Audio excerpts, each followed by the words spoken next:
Abbé André Gagné, bonjour. Bonjour. Je m'appelle Guillaume Rodrigue et bienvenue à cette autre émission Onde de choc. Abbé André Gagné, parmi tous les méfaits collatéraux de la présente pandémie que nous traversons depuis bientôt un an, la question de la santé psychologique des jeunes qui est lourdement affectée.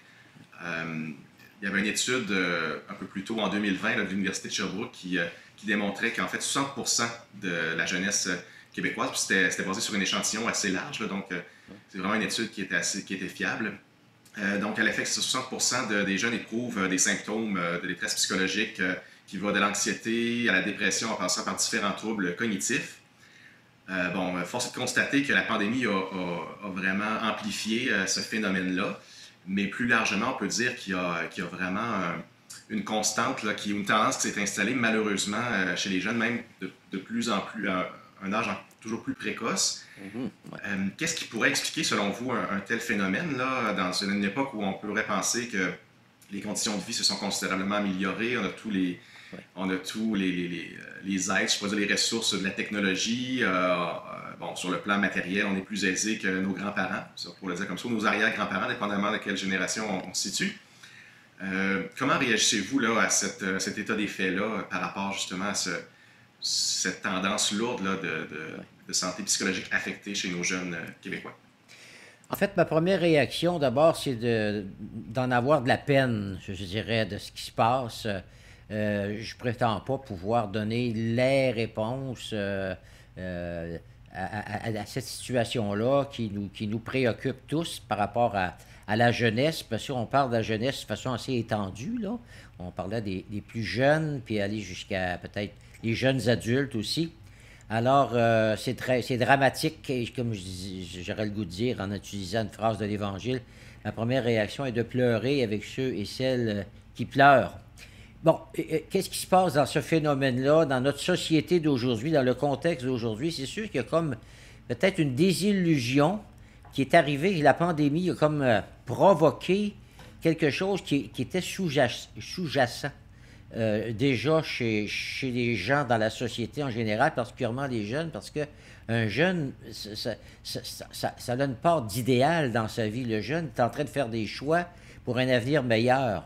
Et puis, c'est là qu'il est comme frappé par une espèce d'incapacité qui se présente à pouvoir gérer cet avenir-là. Alors, il y a comme une déception que peut-être justement tous nos moyens technologiques avaient créé comme un monde extraordinaire, un monde de facilité.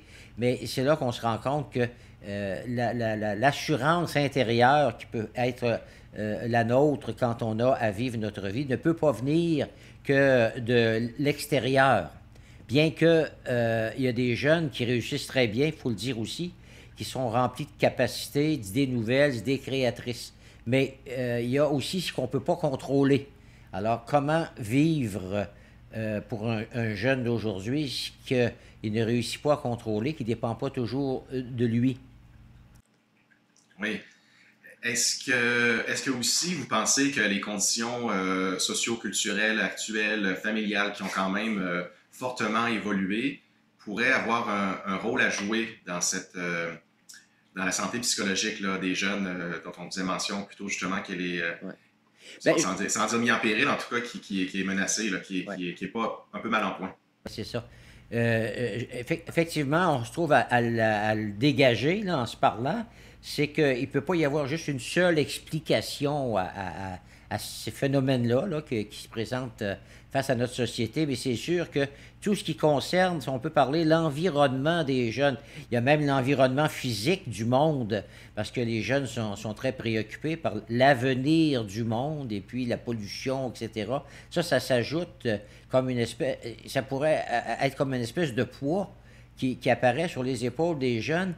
Si on parle de l'adolescence déjà, là, où on apprend à se découvrir soi-même, l'adolescent, je pense par définition, il est insécure. Il a besoin d'une forme d'appui, de sécurité pour avancer. Et s'il n'a pas autour de lui, pour toutes sortes de raisons, sans juger les situations individuelles, mais un milieu porteur, avec des personnes signifiantes autour de lui, à commencer par les parents des jeunes, de milieu familial lui-même. Alors, ça crée une grande...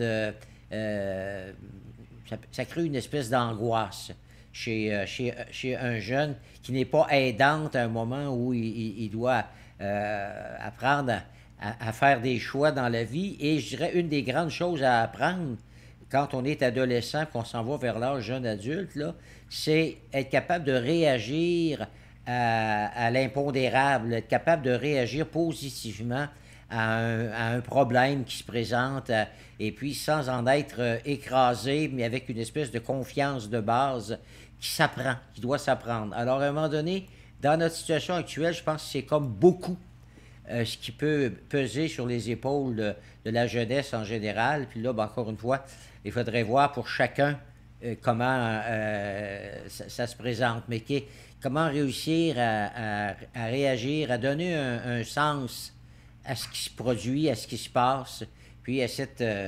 on parle de la pandémie toujours, c'est mondial,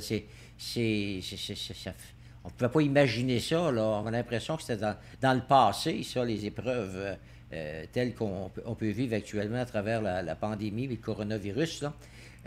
Mais là, il faut, comme par nouveauté, je dirais, apprendre à vivre avec ça. Vous parlez de cette capacité de faire face à l'impondérable. Bon, comme vous le dites, la pandémie, c'en est un bon exemple. Ce qui me vient en tête, à la lumière de ces propos-là, c'est la question du risque.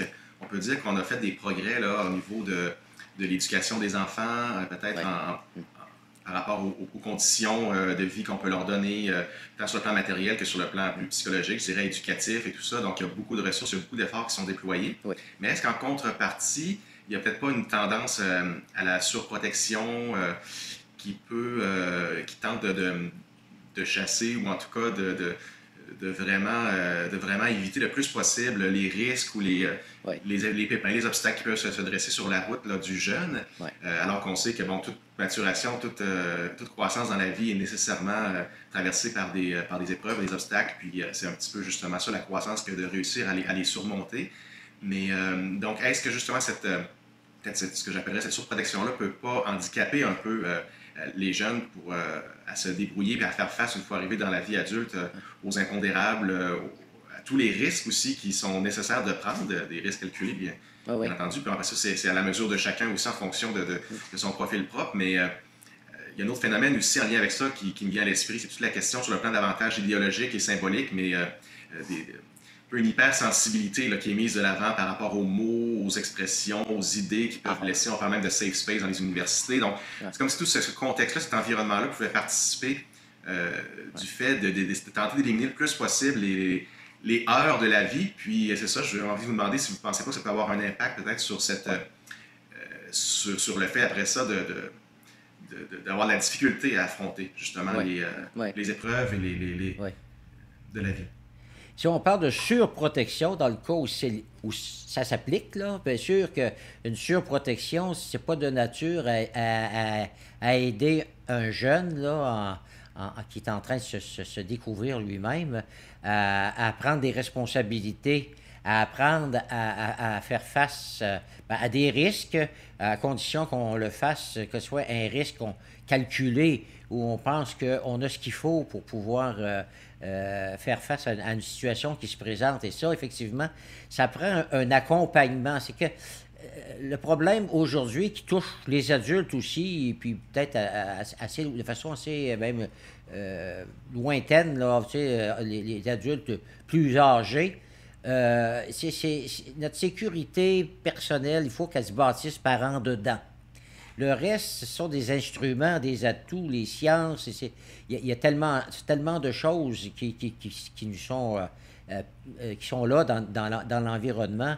Mais la force nécessaire pour faire face à la vie, elle doit comme se bonifier par l'intérieur, puis dans la mesure où des adultes, les parents bien sûr, mais les parents pas tout seuls, parce qu'à un moment donné, pour un adolescent ou un jeune adulte, ça devient très important d'avoir autour de lui ce qu'on appelait autrefois, je le dis au masculin, parce qu'au féminin, ça me semble pas très approprié, mais c'est des maîtres, des gens sur qui on peut se fier des gens qui ont un jugement qui est correct, raisonnable et raisonné, qui aide un jeune à se positionner.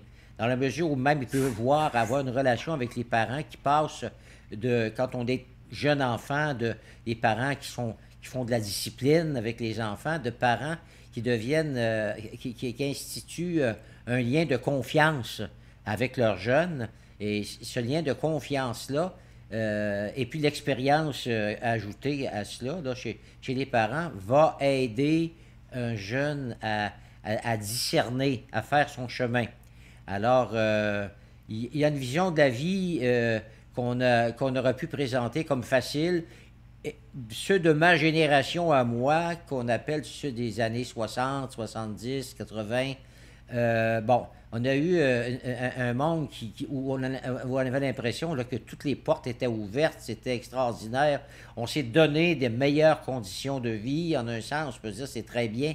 Sauf que on n'est plus dans la même situation aujourd'hui, puis c'est pas aussi facile de rêver de tout avoir, puis d'identifier le bonheur à une espèce de bien-être matériel et physique qui serait là, et puis qui viendrait tout régler de façon automatique.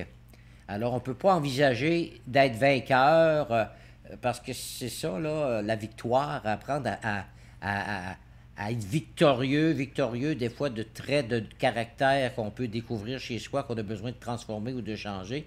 On ne peut pas envisager d'être vainqueur sans avoir appris à se battre avec les armes qu'il faut.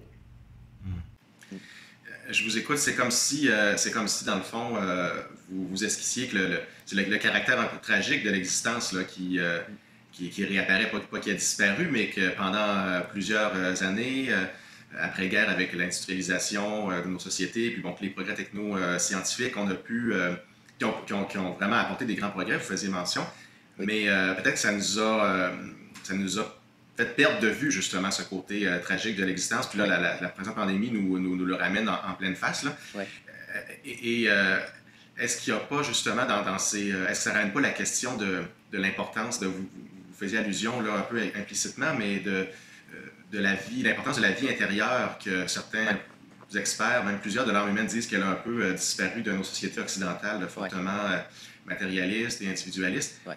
Et voilà, qu'est-ce que vous pensez justement de l'importance de la vie intérieure pour l'individu, pour se construire, mais avancer aussi dans les aléas de la vie qui comporte son lot de beauté, mais aussi de grandeur, mais aussi de difficultés?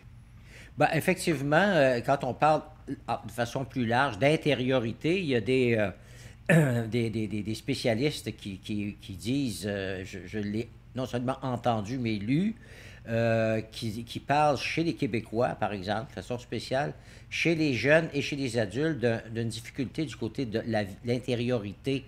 Ça rejoint un peu ce qu'on disait tout à l'heure. Pour se bâtir intérieurement, il faut avoir une espèce de sens développé d'écoute, de réflexion aussi sur soi. Alors, si on est toujours à l'extérieur de soi-même, parce qu'on est continuellement, mettons, par la société, attiré à l'extérieur, à vivre plein de choses extérieurement, à s'agiter beaucoup, mais à un moment donné, il faut être capable de s'arrêter aussi.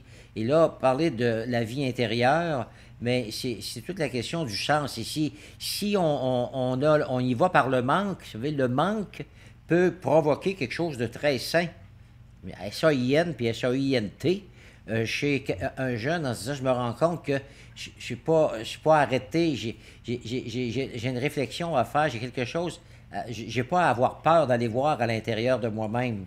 Alors, donc, qu'est-ce qui va donner sens, à un moment donné, à la vie, aux événements, même aux épreuves? Si je ne suis pas armé pour envisager qu'une épreuve, c'est un défi, mais qu'une épreuve, c'est pas nécessairement ce qui va tout abattre parce que j'ai pas envisagé telle difficulté ou tel problème, ça y est, je ne suis plus rien. Alors, bon, il faut un être humain ne peut pas se contenter juste de produire des choses, de boire, de manger, de s'amuser, de dormir, d'avoir de l'argent pour pouvoir se procurer ceci et cela. Ça ne peut pas, ça, tout seul, satisfaire à ce qui habite une personne humaine à l'intime. Alors, c'est là que parler d'intériorité peut ouvrir à la religion comme telle, qui manifeste, quand on s'y ouvre, une recherche de sens. Qu'est-ce qui donne sens, même à ce qu'on pourrait appeler un non-sens? Donc, finalement, ça nous conduit à la vie ou à la marche à la suite du Christ, oui, oui, il y a la résurrection, mais qui passe aussi qui passe par la croix. C'est ça, vous insistez là-dessus, c'est pas la foi ou la vie chrétienne n'est pas nécessairement, en fait, c'est pas la panacée là, universelle à tous les problèmes, ça chasse pas ou ça fait pas que les problèmes s'évanouissent comme par magie. Mais comment présenter peut-être aux jeunes d'aujourd'hui justement cette marche à la suite du Christ de façon exaltante et réaliste aussi, sans prétendre comme on le disait, que ça puisse aplanir tous les obstacles, mais qui est porteuse de sens au cœur de l'existence finalement, puis qui permet justement de non seulement rêver, mais d'aspirer à des buts qui sont élevés, qui sont nobles, qui sont vraiment épanouissants pour l'individu, pour le jeune, mais aussi qui sont féconds pour le bien commun. Effectivement, j'ai connu des jeunes adultes qui ont exprimé, qui ont raconté un peu leur expérience de vie, des jeunes adultes qui avouaient être passés par des périodes difficiles où ils sont tombés dans les pièges peut-être un petit peu trop faciles d'une société dans laquelle il y a des gens qui cherchent à exploiter aussi le monde et particulièrement la jeunesse, les paradis, ce qu'on peut appeler les paradis artificiels. Il y en a de bien des genres. Et puis à un moment donné, il y a comme une expérience de vide que ces jeunes-là, dans ce qu'ils ont raconté là, de leur expérience, une espèce de vide qui les a amenés à chercher le sens, justement, et puis à découvrir autre chose dans la religion. Parlons du christianisme, puis dans ce cas-là, c'était l'Église catholique. On trouvait là quelque chose qu'ils ne pensaient pas pouvoir trouver en raison d'idées un peu toutes faites, puis à travers quasiment les manipulations de certaines personnes qui ont un certain pouvoir dans la société et qui s'expriment de façon négative devant des jeunes de la religion ayant l'air justement qui se résumerait à des espèces de pratiques religieuses qui seraient sans aucun lien avec la vie de tous les jours, ce qui est loin du christianisme. Mais il faut pouvoir comprendre qui est la personne de Jésus-Christ et comment ce qu'on est appelé avec lui, à travers lui, à trouver le juste regard sur la réalité, sur notre réalité humaine, sur notre personne et sur le monde. Je suis convaincu, tant qu'à moi, que c'est le juste regard, parce qu'il n'y a rien comme celui qui nous a fait pour nous dire qu'est-ce qui est de nature à nous faire nous réaliser comme personne humaine.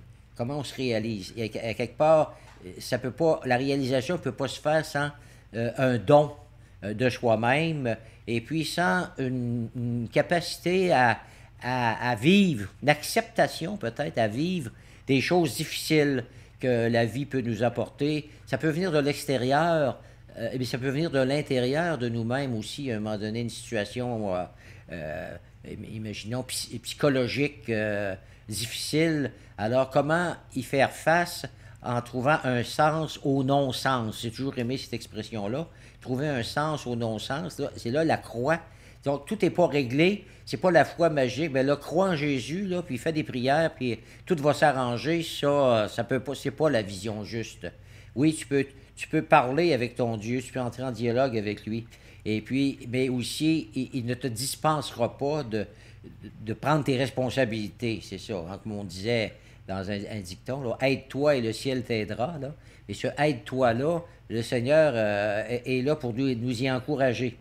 Alors, mon expérience personnelle de foi dans le Christ me permet de dire que je trouve en lui ce qu'il me faut pour vivre ma vie de tous les jours, avec, comme je le disais, la capacité de vivre les malaises qui sont inhérents à la vie humaine, faire face à la maladie, hein? Faire face à l'épreuve et même à la mort.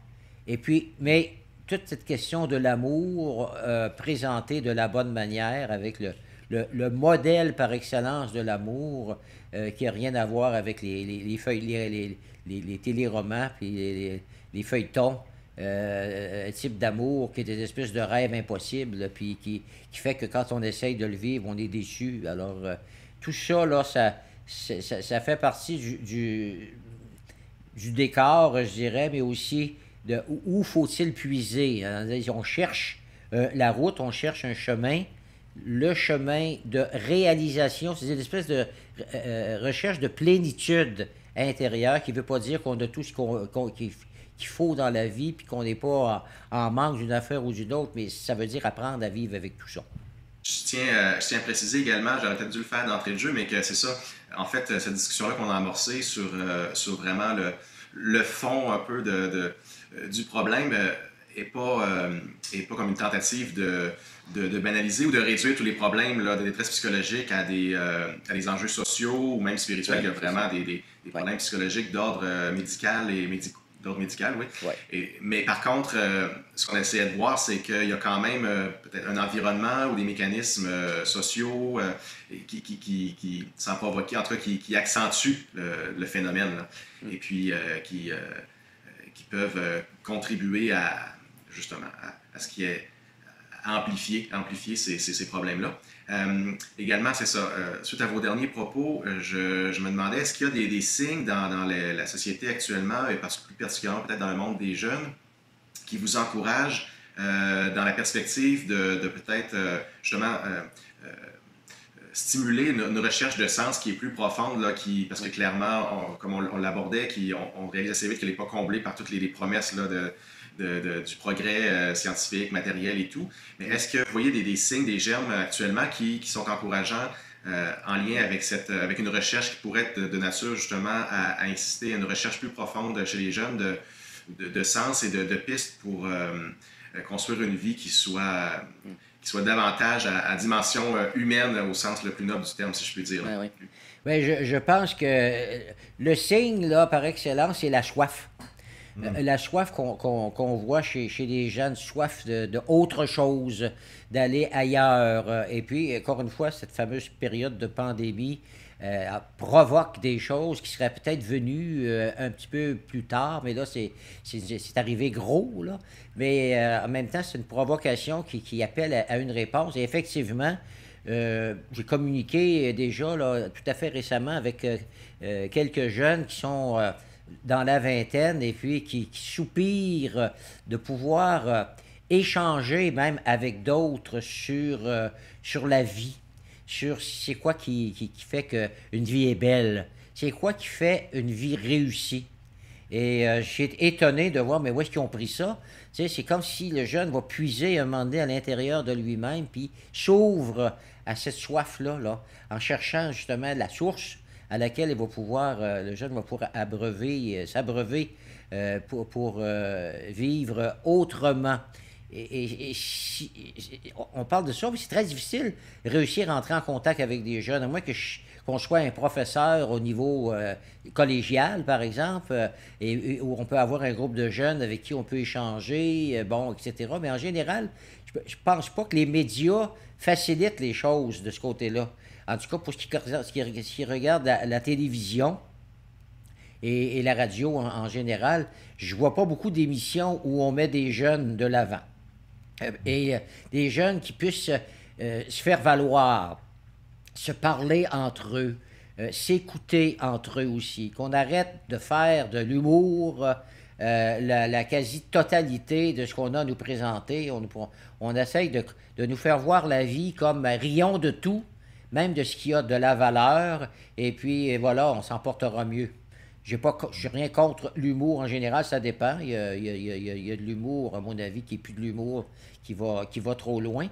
Mais d'autre part, je suis convaincu qu'on gagnerait, que les jeunes gagneraient à avoir une espèce d'arène, je dirais, ou de place publique où aussi ils pourraient s'écouter les uns les autres, parce que pour ceux avec qui j'ai communiqué éventuellement, on a mis même sur pied une espèce de rencontre qu'on fait pour le moment par ordinateur sur des questions, pas tellement la religion comme telle, même si les jeunes ne sont pas contre en soi, là, mais sur les questions fondamentales pour voir que le Christ, je reviens là-dessus, non seulement peut, mais a une réponse par rapport à la vie d'aujourd'hui, tout autant qu'à la vie d'hier, que ce qu'on appelle la religion, puis la religion de nos ancêtres. On a trop enfermé ça avec la manière d'être du passé. On n'a pas réussi à trouver vous savez,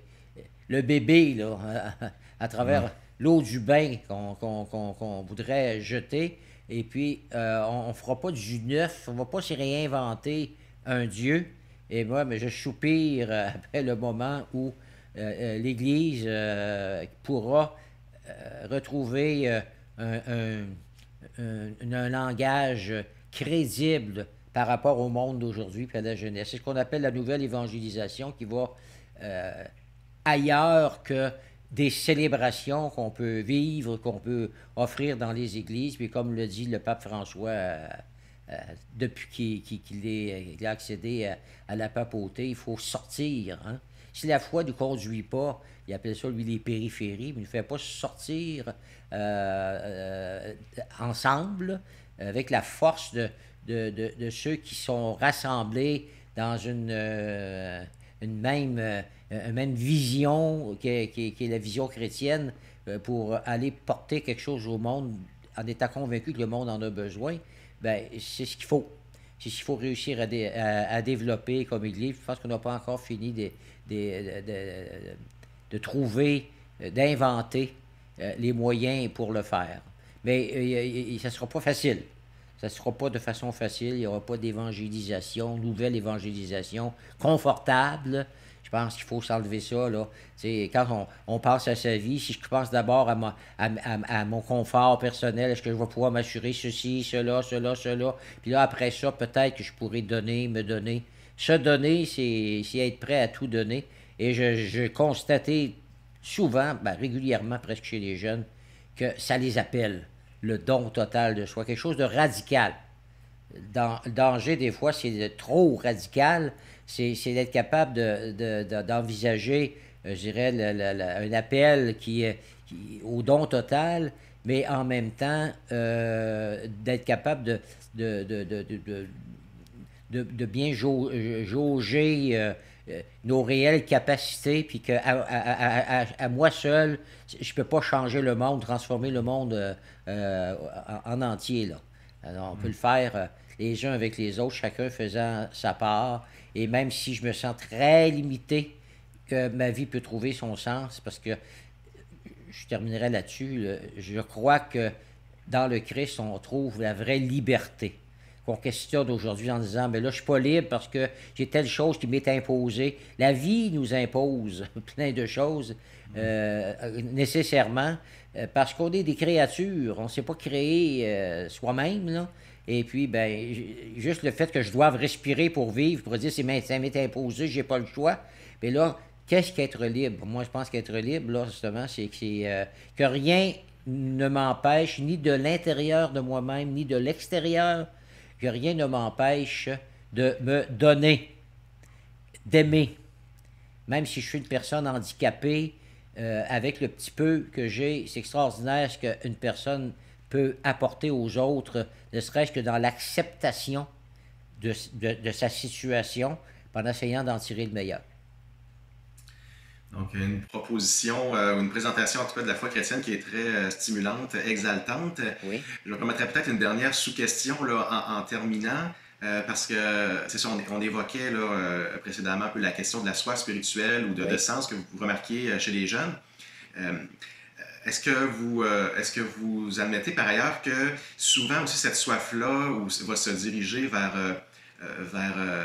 un engouement pour les spiritualités orientales? En tout cas, Ah, c'est présent ce que j'ai pu moi, oui, constater, observer chez oui, nos jeunes, en particulier occidentaux et québécois. oui, Peut-être en raison d'un phénomène que vous évoquez aussi, d'une méconnaissance qu'on peut avoir de la foi chrétienne, de notre héritage, de ce oui, patrimoine-là. oui, Est-ce qu'il n'y a pas là un défi, justement, de la présenter de façon oui. nouvelle ou en tout cas dans son intégralité, débarrasser un peu de certains voiles ou préjugés qui peuvent la recouvrir ou qu'on lui a accolés?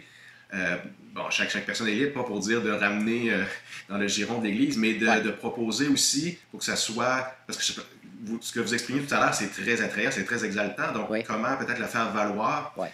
chez ces jeunes-là qui sont peut-être plus un peu captivés ou attirés par les traditions orientales qui comportent quand même en germe des éléments du christianisme. Là. Mais voilà. Il me revient la phrase du Christ qui disait « C'est à l'amour que vous aurez les uns pour les autres que les gens sauront que vous êtes mes disciples. » Alors, il faut d'abord que les disciples, dont nous sommes, pas parfaits bien sûr, mais en marche, donnent un témoignage de l'ordre de la charité.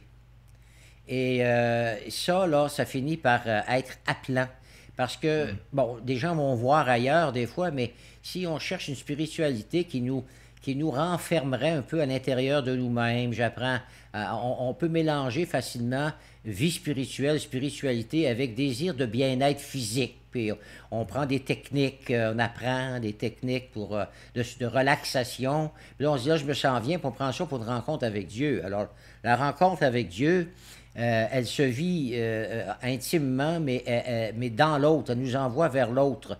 Et je pense que ce qui a fait que les gens se sont attachés à l'Église chez nous, par exemple, c'est que dès le tout début de notre histoire ici en terre canadienne, en terre d'Amérique, eh bien, on a eu l'exemple d'une Église qui était pauvre, au service des pauvres. Et ça ne ment pas. Les premières choses qui ont été faites par les communautés ici, par le premier évêque de l'Église canadienne, François de Laval, c'est de donner l'éducation aux gens et puis ouvrir des hôpitaux pour soigner les malades et puis s'occuper des pauvres et des petits. Et ça, à un moment donné, je l'ai vu par expérience, ne serait-ce que d'aller visiter des personnes, par exemple, à la maison, personnes malades, eh bien, ça touche tous les membres d'une famille qui vont nous dire, des fois, quand on les rencontre ou parce que telle personne qu'on visitait est décédée, on a apprécié beaucoup ce que vous avez fait pour notre mère, pour notre père. Pour nous autres, ça a été... il ou elle nous en a parlé. Ça lui faisait tellement de bien quand vous y alliez. Puis ça, là, ça ouvre des portes. Alors, je pense que on ne peut pas forcer.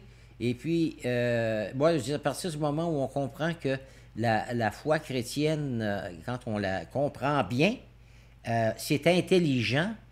Je pense qu'à un moment donné, ça l'emporte. Il y a des personnes qui sont revenues de petites excursions personnelles, des fois, dans des types de religions. Mais si on n'a pas rencontré le Christ, à quelque part, il y a comme quelque chose de réalité qui n'est pas là. Et des personnes qui sont revenues pour mieux comprendre, peut-être parce qu'ils ont été mal instruits. On n'a pas toujours été agi de façon responsable en disant devant des jeunes des choses. Des fois, moi, je trouve ça gros parce que à l'âge que j'ai, le type d'église qu'on voudrait présenter des fois comme soi-disant ayant été celle qui était l'église de nos ancêtres proches, là, tu sais, nos arrière-grands-parents ou nos grands-parents. Moi, personnellement, je n'ai pas connu cette église-là. J'ai pas connu des types de prise de parole, là, comme on en reproche à l'Église d'en avoir fait. Je ne dis pas que tout a été parfait, tout a été correct, mais on a exagéré beaucoup des choses, puis c'est comme si on se limite à ce qui a pu accrocher en oubliant l'essentiel qui faisait vivre. J'ai assez vu de gens que j'ai admirés dans leur foi, justement, parce qu'elle les rendait capables de vivre leur quotidien au meilleur. Très bien, Abbé André Gagné, très intéressant. Merci beaucoup pour vraiment ces propos, pour cet échange, cette discussion qui conclut, c'est ce qui conclut en fait notre émission d'aujourd'hui. Encore une fois, merci et puis on vous donne rendez-vous pour une prochaine émission Ondes de choc. Ouais. C'est l'ouverture au dialogue en tout cas, Guillaume. Si les gens nous entendent, qui communiquent avec nous, puis on pourra continuer de parler. Oui, merci de le rappeler. Justement, c'est ça, il y a vraiment cette dimension-là qui est importante. On attend donc, soyez bien à l'aise de nous envoyer vos commentaires, vos questions qu'on pourra intégrer aussi lors de prochaines émissions. Salutations à tous. Est-ce qu'on peut donner l'adresse courriel où on peut nous rejoindre? C'est vocation au pluriel, @ ECDQ pour Église catholique de Québec, ecdq.org. Vocation au pluriel, @ecdq.org, et puis on pourra se parler. C'est entendu. Merci beaucoup. Merci. Albert de Gagné. À Au la revoir. prochaine. À la prochaine.